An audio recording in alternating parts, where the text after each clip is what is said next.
start with the major triad. This is kind of the framework for this sound here. Even though we're playing an A7 chord, or a dominant chord for this kind of sound, the major triad is kind of the important thing to get first. I use these sounds, or this approach, not only for playing blues, but for playing rock and pop and jazz stuff too. I love using these chord tones.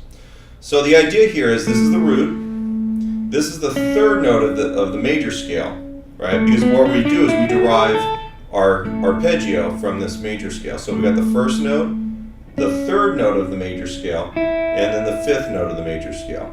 And then we have the root again, one more time. If we add to that the sixth note of the major scale, we get something that's very easy to use to build lines.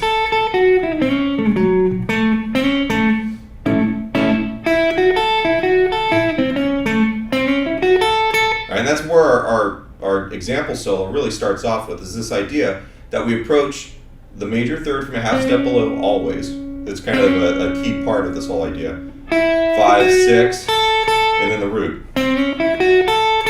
And then I play a chord. I like to play a chord to establish the harmony a little bit, even if I'm playing with the band.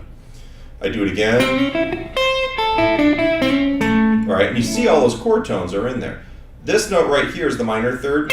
I give it a little tweak towards the major third to trick the ear into hearing that, but if I played that major third, it would sound kind of square. It's more country music than blues. When we get to the 4 chord though, we run into a bit of problem. This is where your minor pentatonic scale or blues scale works a lot better, because in that chord we've got a C natural, a D natural, all right, and an A here. All right, so this scale works a lot better in that context. The lick I play in the example solo is up here. It's an octave higher. I'm taking the root of the 4 chord, bending it up and down, so we hear that a lot. There's the minor 7 and the 5th. Right, so that really outlines it. If we play it an octave lower, it's a little bit easier to see against the context of this D chord. All right, and then after that, I do a little bit of like, here's the A chord again, you know, with that. When we get to the 5 and the 4 chords, in this case, I'm actually going to play.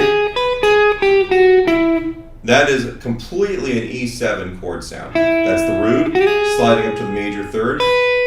There's the 5th, a little chromatic thing into the root again. All right, and then this is for the D7 chord. That's the major 3rd, 5th, 7, 5, 6, 3. All right, and that's the 5 of that D chord, except for the fact that it's now we're playing over the 1 chord again, so it's the root of the 1 chord. And you start seeing a lot of these notes work differently over each chord. That A, it's the root of the A chord, is the 5th note of the D chord, but it really doesn't work over the E chord because the E chord has got a G sharp in it. So the biggest thing is use your ears, but get used to actually hitting notes that are important or relative to the chord you're playing over. Your solos are going to make a lot more sense, and it's going to be easier to build phrases that make sense.